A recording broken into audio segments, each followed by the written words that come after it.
ওরে আল্লাহ রে, মাজা পিঠটা ব্যথা গেল রে। এসে মরে যাওয়া ভালো করে। বুকি ব্যথা, পিঠি ব্যথা, শেষ হয়ে গেলাম আল্লাহ রে। গেলাম, এ কি যন্ত্রণা রে আল্লাহ।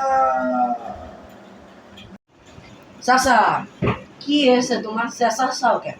ডাক্তার কি ডাকবো? আরে না বাপ, ডাক্তার ডাকা লাগবে না বাপ। তোর ওই ভিডিও ছেড়ে দে টিভিতে।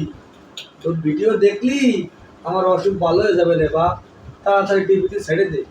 তুই যে কালকে যে ভিডিওটা করলি, ওটা দেখতে দেখতে আমি ঘুমিয়ে গেলাম।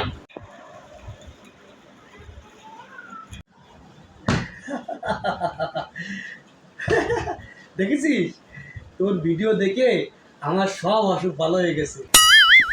ওরে চাচা, তোমার যদি ভিডিও দেখে যদি প্যারাসিটামলের কাজ করে, তাহলে তুমি আরো 4-5টা ভিডিও দেখো, তোমার প্রেশারটাও যেন কমে যায়। এমনি হাসতে হাসতে পেটের নাড়ি ব্যথায় যাচ্ছে, তুই আরো 4-5টা ভিডিও বেশি দেখতে করছিস না? ওরে তুই তো আমার ভালো চাইস রে। আমি হাসপাতালে ভর্তি হই, তুই তাই চাস না? তাহলে হাসতে হাসতে এমনি প্রস্তাব হয়ে যাচ্ছে, আমাদের 4-5টা ধরে দেখতে করছিস। ভালোই পাইছিস, তাহলে খুব ভালোবাসিস তুই। বোঝা গেছে, বোঝা গেছে বা বোঝা গেছে। কি কথা চাচা, আমি কি তোমার খারাপ চাই?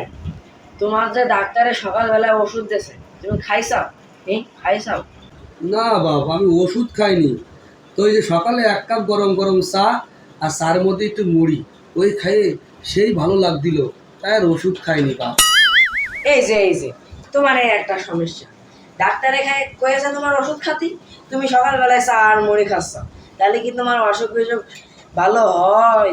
তোমার দুনিয়া তাল বাহানা, তোমার অসুখ সাইডে গেলে কমানে আমি বিয়ে করব।